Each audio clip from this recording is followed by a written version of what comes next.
너희는 그의 말을 들으라 라는 제목으로 오늘 말씀 나누겠습니다. 오늘은 종려주일입니다.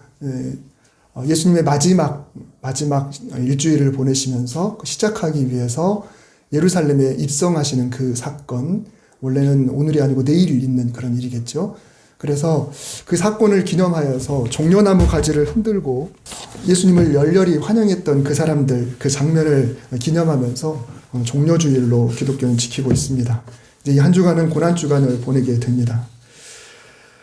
우리의 하루는 소리와 함께 시작된다고 해도 과언이 아닐 것입니다. 새벽이면 휴대폰 알람 소리에 눈을 뜨고 TV를 통해서 세상 돌아가는 소식과 드라마 그리고 쇼핑 호스트의 목소리를 듣습니다. 전화를 통해서 누군가의 안부를 듣고 또 만남 속에서 수많은 대화를 나눕니다.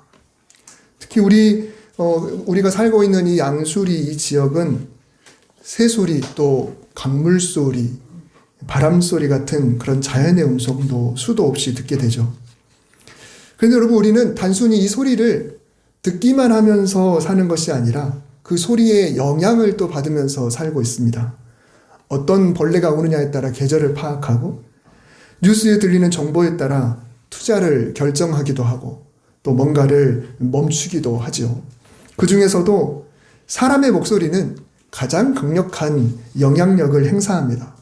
누군가의 따뜻한 한마디가 절망 속에 있는 사람을 살리기도 하지만 때로는 가시돋친 비난 한마디가 인생의 방향을 완전히 틀어버리기도 합니다.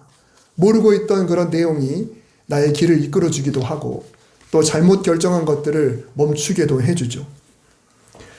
한 가지 흥미로운 심리학 현상이 있는데 바로 칵테일 파티 효과라는 것입니다. 수많은 사람이 모여서 웅성거리는 시끄러운 파티장이 있는데 그 파티장에서도 우리는 신기하게 내가 관심 있는 사람의 목소리나 혹은 내 이름이 불리는 소리를 정확하게 알아듣는다. 바로 이것을 말합니다. 아무리 주변이 소란스러워도 엄마는 수만 가지 소음 속에서 자기 아기가 칭얼거리는 미세한 소리를 단번에 찾아낸다고 하죠. 그 넓은 운동장에 아이들이 뛰놀고 있을 때 보이지는 않아도 목소리만으로도 알게 된다. 왜 그럴까요? 사랑하고 집중하기 때문에 그렇습니다. 오늘 본문은 우리에게 묻고 있습니다. 너는 지금 이 수많은 세상 소리 중에 무엇에 집중하며 살아가고 있는가? 누구의 음성을 인생의 이정표로 삼으면서 살아가고 있는가? 오늘 본문은 예수님께서 베드로와 요한, 야고보를 데리고 기도하러 산에 올라가셔서 보여주신 한 사건을 다루고 있습니다. 이 사건을 예수님의 변모 또는 변화산 사건 이렇게 부릅니다.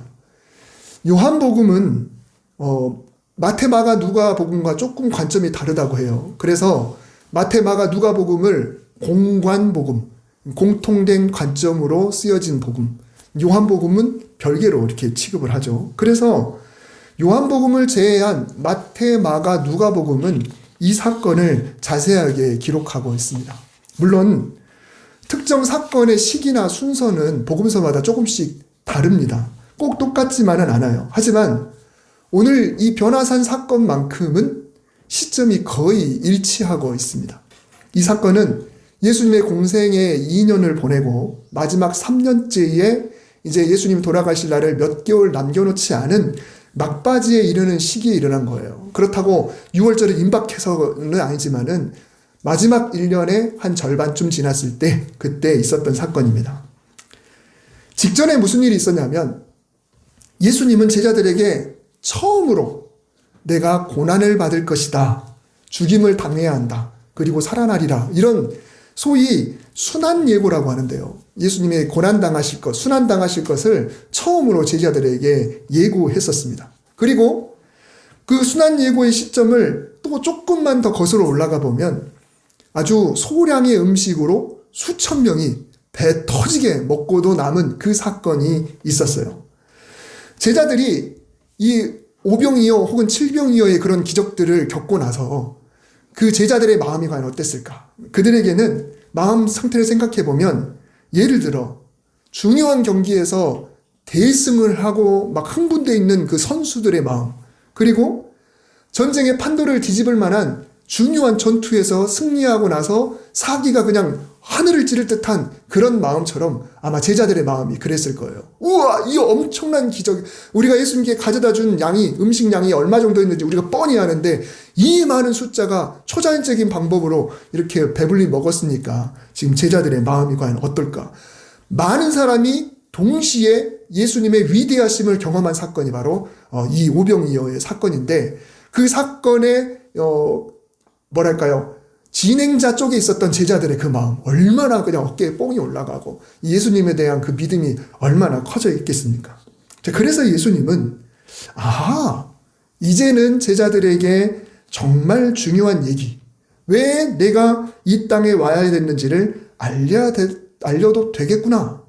이 정도로 시점이라면 지금 저 제자들의 마음이라고 한다면 내가 이 사실을 알려줘도 되겠구나. 물론 제자들은 그동안에 예수님이 가시는 곳마다 생명이 되살아나고 치유가 일어나고 말씀으로 변화가 일어나고 그 사랑을 어떻게 실현되고 있는지 그것을 다 이미 봤어요. 그러나 아직 예수님께서 이 땅에 오신 근본적인 계획, 즉 당신이 십자가에 달려 고난받고 부활해야 된다라는 놀라운 사실을 아직은 제자들에게 이야기하지 않았는데, 지금이라면 괜찮겠네, 지금이라면 제자들이 나를 향해서 그 마음을 100% 줬겠구나라고 생각하시고 순환을 예고하셨던 것입니다. 그런데 제자들에 대한 예수님의 기대가 너무 크셨던 것 같습니다. 제자들에게 이 소리를 했을 때 이게 마치 청천벽력과 같은 소리였습니다. 메시아를 따라서 장차 한 자리 차지하고 왕노릇할 꿈에 부풀어 있던 그들에게 죽음과 고난의 소리는 사실 듣고 싶지 않은 소리였습니다. 받아들이기 정말 힘든 절망의 소리였습니다. 제자들의 사기는 땅에 떨어졌고 분위기는 몹시 어두워졌습니다. 그래서 마태복음, 마가복음에 의하면 베드로는 예수님께 따지고 물었죠. 사실 따지고 물은 정도가 아니라 원어로 놓고 보면 하극상이었어요. 하극상을 일으키고 감히 스승에게 호통을 쳤습니다. 그 순간만큼은 스승이고 뭐고 배는 게 없었어요. 그랬더니 예수님께서 베드로에게 뭐라고 했나요? 사탄아 물러가라. 이런 표현까지 했죠. 지금 분위기가 엄청 좋았다가 순식간에 바닥으로 완전히 곤두박질 치는 그런 상황이다라는 것입니다. 변화산 사건의 시작을 알리는 구절은 이렇습니다. 마태복음 17장 1절에 보면 엿새 후에 예수께서 베드로와 야고보와 그 형제 요한을 데리시고 따로 높은 산에 올라가셨더니, 마가복음 9장 2절도 엿새 후에, 그리고 오늘 본문은 이 말씀을 하신 후 8일쯤 되어 라는 말로 시작을 합니다. 지금 이게 뭐냐면 방금 그 사건 이후, 방금 그 엄청난 사건 이후 6일 혹은 7일 혹은 8일 그 정도쯤 됐을 때 지금 오늘 본문의 사건이 일어났다는 거예요. 이 구체적인 날수, 이 숫자는 순환 예고 때 나누신 제자들과의 대화와 그리고 오늘 변화산 사건 사이에 더 중요한 일이 없다라는 것을 보여줍니다. 그 사이에 그 한 주간 어간에 아무런 사건이 없었어요. 그 사건 이후 그리고 변화산 사건 그 사이에 예수님의 고뇌가 얼마나 크셨을지를 짐작하게 합니다. 예수님은 다급하셨어요. 순환을 예고하시면 제자들이 충분히 받아들일 줄 알았는데, 우리도 그럴 때 있잖아요. 지금 이 시점에서 내가 솔직하게 고백을 하면 그래도 받아주겠지라고 싶은 그 타이밍이 있지 않습니까? 그런데 예수님의 생각이 어긋나고 너무 큰 좋지 않은 반응이 오니까 예수님은 어떻게 해야 좋을까? 그래서 예수님의 선택은 바로 당신이 십자가에서 죽으셔도 끝이 아니라는 것, 그것을 좀 보여줘야겠다. 장차 부활한 몸은 이런 모습이야. 제자들이 충격과 공포와 두려움으로 십자가를 받아들이지 않기 때문에 이것을 좀 받아들일 수 있는 내가 뭔가를 제자들에게 보여줘야겠다라는 생각을 하셨던 거예요. 그 결단의 시간, 그 마음을 먹기까지가 6일 정도가 걸렸다는 거죠. 이제 후에 시간이 아직 얼마 남지 않았거든요. 불과 몇 개월 후면 예수님은 떠나야 되는데, 지금 이 상황에서 제자들이 지금 저 정도의 반응이라고 한다면 내가 진짜 세상을 떠나면 이 제자들은 과연 어떻게 될 것인가 라고 걱정이 되셨던 거죠. 예수님은 제자들에게 그때 꼭 당신의 변화된 모습을 보여주셔야만 했습니다. 그래서 이 변화산 사건은 예수님의 사역의 그런 흐름 속에서 제자들과의 관계 속에서 그들을 양육하고 그들을 다독이는 과정 속에서 반드시 하셔야 될 그 사건이었던 것입니다. 사실 우리가 성경을 읽어보면 도대체 이게 왜 그 순간에 거기 있었을까? 도대체 왜 굳이 예수님이 하얀 변화된 모습을 도대체 왜 그냥 보여주셨을까? 그 사건이 뭔가 독특하게 하나가 따로 있는 것 같지만 그렇지 않다는 거죠. 그 흐름 속에서 예수님이 정말 고민하시다가 인간 예수님이 장차 변화될 모습을 그래도 보여줘야 되겠다라는 결단을 하셨다는 거죠. 얘들아, 십자가의 고난이 끝이 아니란다. 그 뒤에는 이런 찬란한 영광이 기다리고 있단다. 라는 것을 직접 보여주신 제자들의 꺾인 마음을 일으켜 세우려고 하신 예수님의 아주 준비된 이벤트이자 퍼포먼스가 바로 이 변화산 사건입니다. 베드로, 요한, 야고보는 이 세 명의 제자는 예수님을 따르는 무수한 제자들 중에서 추려진 12명, 그 중에서도 최고의 제자들입니다. 선별된 수제자들. 그래서 예수님은 다른 제자들이 아직 그릇이 덜 되었다고 느끼셨는지 이 세 사람만 데리고 한 산에 올라가셨습니다. 그리고 그들에게 말도 안 되는 광경을 보여주셨습니다. 예수님의 용모가 변화되는데 하얗게 되면서 그 빛이 얼마나 심해지는지 옷도 하얘지는 그런 광경을 보여주셨습니다. 또한 유대인의 최고의 선지자로 여기는, 물론 우리는 모세, 엘리야 하면 모세는 지도자, 엘리야는 선지자 이렇게 이야기하지만 유대인들에게는 모세도 다 선지자처럼, 다윗도 선지자처럼 이렇게 여기거든요. 최고의 선지자로 여기는 모세와 엘리야가 갑자기 나타나서 예수님과 대화를 나눕니다. AI로 만든 영상인데, 화면인데, 굉장히 카톨릭스러운 그 성화와 같죠. 근데 아무튼 그런 느낌인데, 이 산에서 예수님이 한쪽에 십계명 돌판을 든다고 또 이렇게 보여줬네요. 안 들고 있겠지만. 근데 이 모세와 엘리야와 함께 대화하는 이런 초자연적인 그런 모습을 보여주셔요. 제자들이 꿈인지 생시인지 황홀한 중에 이 광경을 목격합니다. 자, 며칠 전에 예수님이 당신의 계획과 뜻을 말씀하셨을 때 그들에게는 낙심, 치밀어 오는 분노, 낙심을 넘어서 너무너무 화가 나서 스승이고 뭐고 없는 그런 상황이 됐는데, 그러면서 이들은 이런 생각을 했겠죠.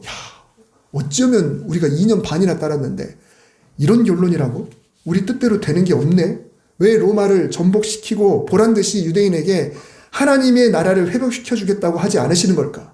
3년이나 이 길을 걸어왔는데 이게 다 헛수고는 아닐까? 막판에 와서 이게 다 뭐람? 제자들은 충분히 이런 생각을 했을 거라는 거죠.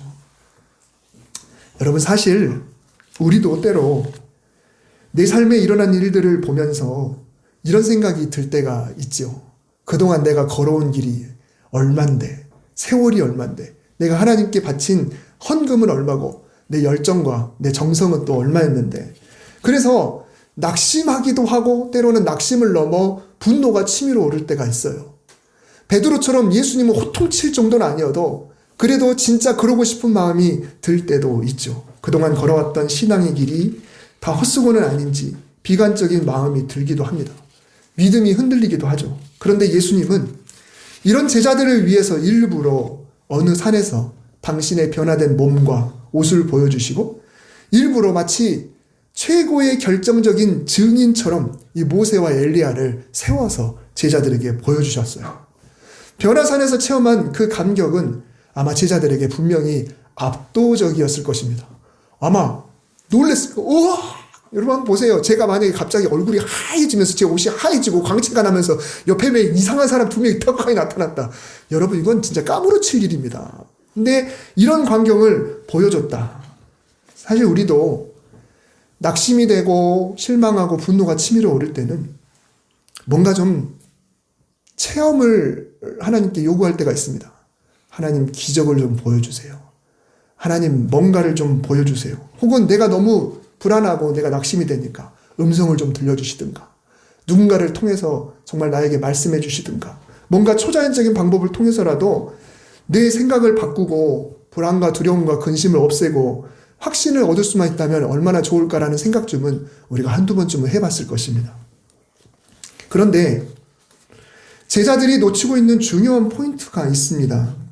예수님과 모세와 엘리야가 무슨 대화를 나누고 있는가라는 것입니다.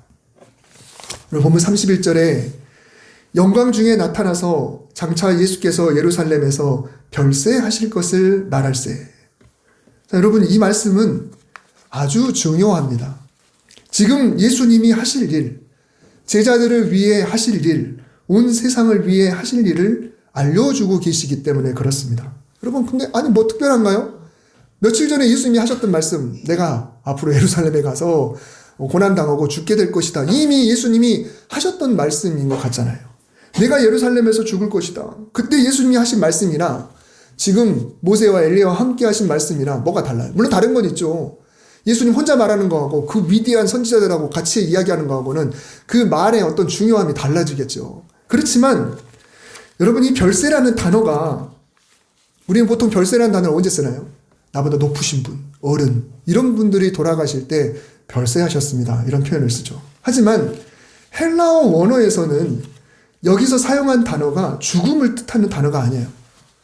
예수님께서 예루살렘에서 별세하실 것이다. 여기서 이 별세는 바로 엑소더스라는 단어를 사용합니다.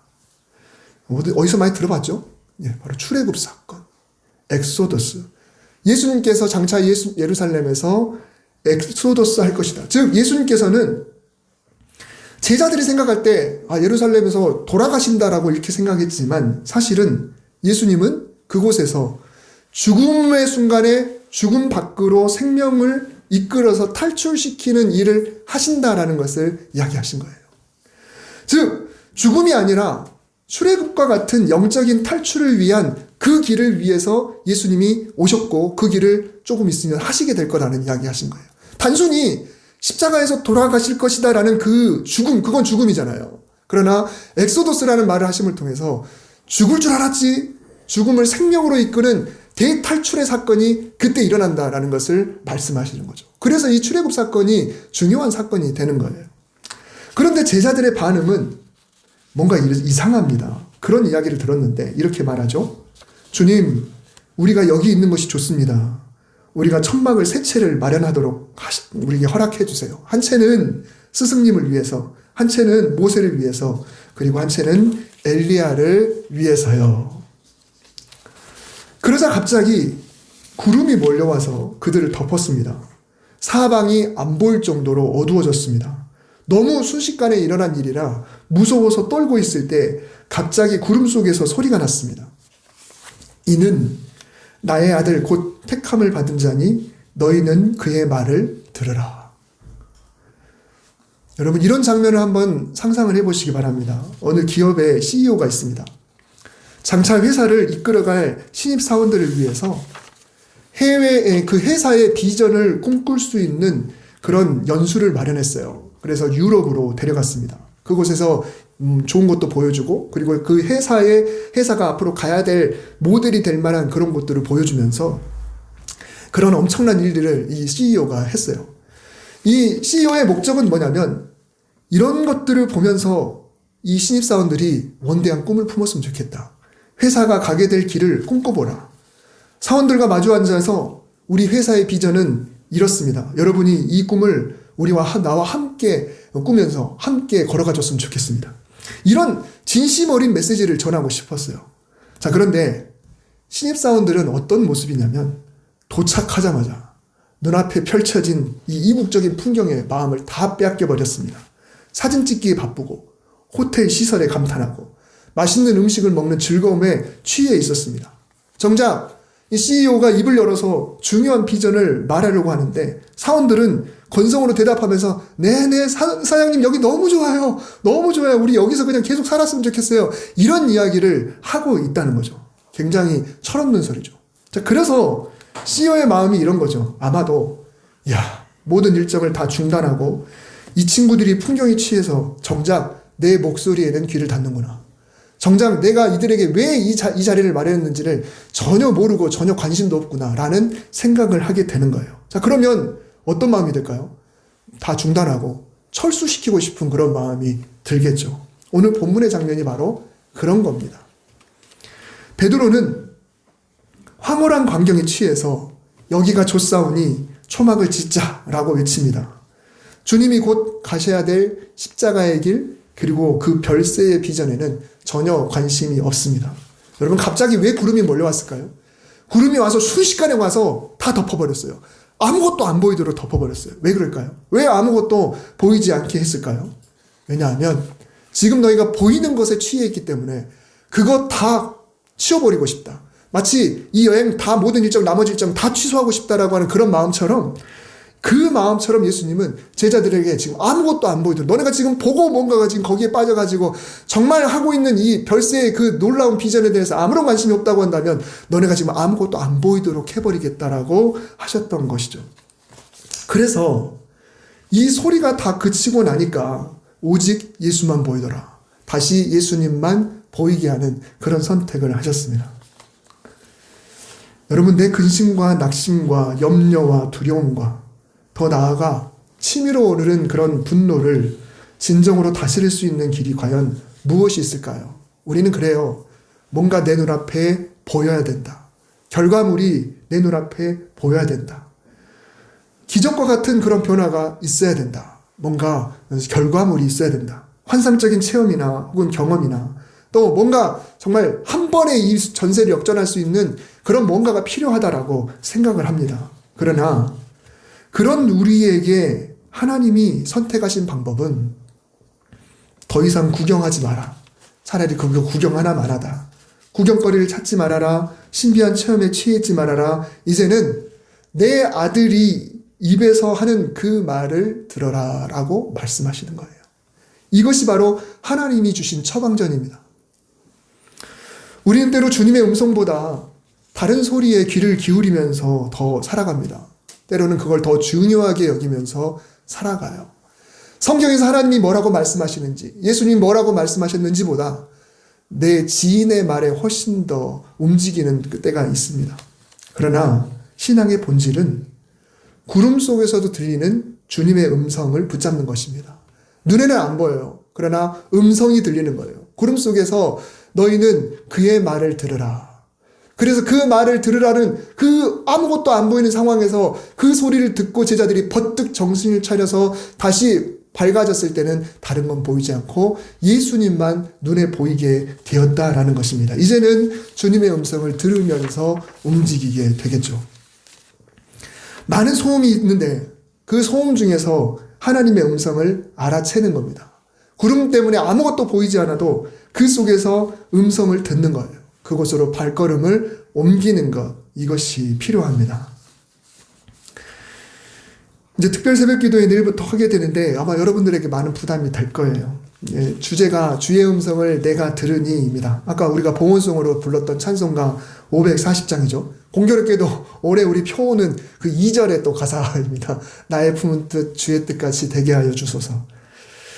본래 우리가 묵상하는 이 매일 성경, 지금 매일 그걸로 보고 있는데 그 본문은 이번 주에 고난주간의 흐름을 따라가고 있어요. 그런데 저는 일부러 지난주 본문하고 이번 주 본문을 통째로 바꿨습니다. 그래서 지난주 새벽에 이 고난주간에 해당하는 본문을 함께 나눴고, 지난주에 해당하는 본문을 이번 주에 이제 특별 새벽기도의 본문으로 정해서 나누게 됩니다. 요한복음은 1장부터 12장까지 예수님의 사역에 집중을 해요. 그리고 13장부터는 제자들과의 긴 대화, 그리고 권면, 그리고 축복기도, 이 예언의 말씀들, 이런 것들이 굉장히 길게 이어지게 되는데 그 중에 일부분을 우리가 고난주간에 함께 나누게 될 겁니다. 그래서 예수님은 매일매일 제자들에게 주제를 정하셔서 말씀을 하셨어요. 오늘은 이것, 그 다음은 이것, 그 다음은 이것. 물론 그 날수가 요한복음의 날수를 말하는 게 아니고 내일부터는 말씀을 하는 겁니다. 하루에 한 가지씩 예수님이 하신 말씀을 우리가 나누려고 합니다. 사실은 너희가 미운 게 아니라 내가 미운 거야. 그들은 너희를 미워하는 게 아니라 나를 미워한 거야. 지금은 잘 모르더라도 결정적인 그때는 꼭 기억해 줬으면 좋겠어.